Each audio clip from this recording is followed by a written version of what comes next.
Um, do you think there are some things that supply chain professionals perhaps should be doing differently about how they think about events of this magnitude? Are there other frameworks or other ways we should be thinking about risk and these types of issues?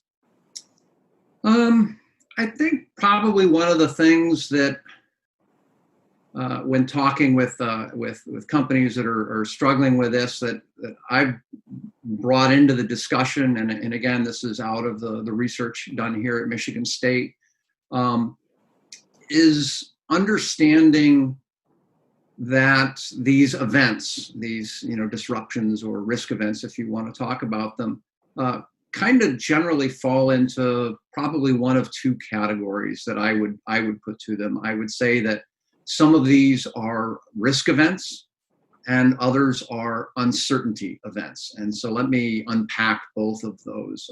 As we classify it, a risk event is something for which you might have had the ability to run some actuarial data, some historical data that you had on the probability of this event happening.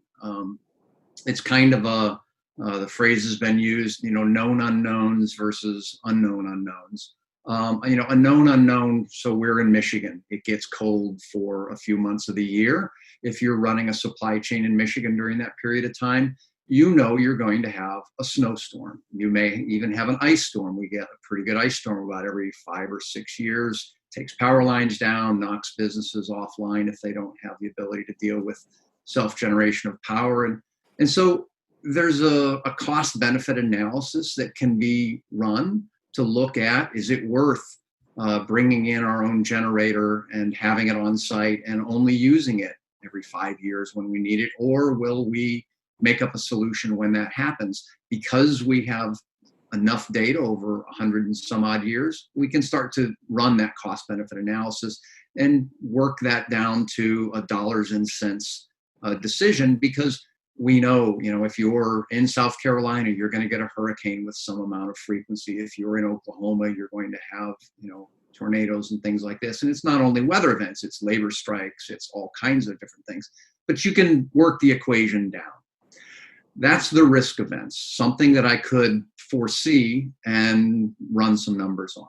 The uncertainty events is kind of a different category. It's things that are well outside of left field that are likely to surprise you. And so, you probably could run the math on pandemics, and there's been some discussion recently that, it's been 100 years. Is the frequency of this kind of thing going to happen more with increased air travel and globalization? Okay. But by and large, you can look at something like this pandemic and say, you could plan for this, but the cost to set aside additional raw materials to deal with that supply side disruption, to have extra manpower on hand, ready to go if there was a pandemic in the next 100 years, that's not going to make the balance sheet in a good way. And so you instead invest in flexibility in situations like this, adaptability. And so for the uncertainty types of events, a product that takes off that you're not anticipating would take off, this is where a business, a supply chain that has invested in its agility, adaptability, flexibility, whichever the ilities you like to stick on that one. Things like I've got a bill of materials that we can swap out a little bit of product A for a little bit more of product B into that formulary, and so we can still produce whatever that might be.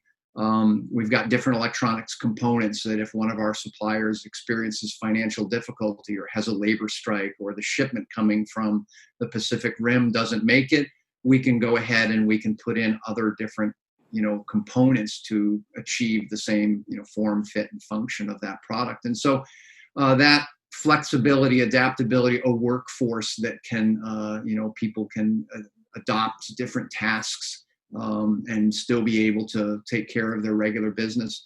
That type of flexibility is really good in situations where these, out of left field type of events might be visited upon the supply chain.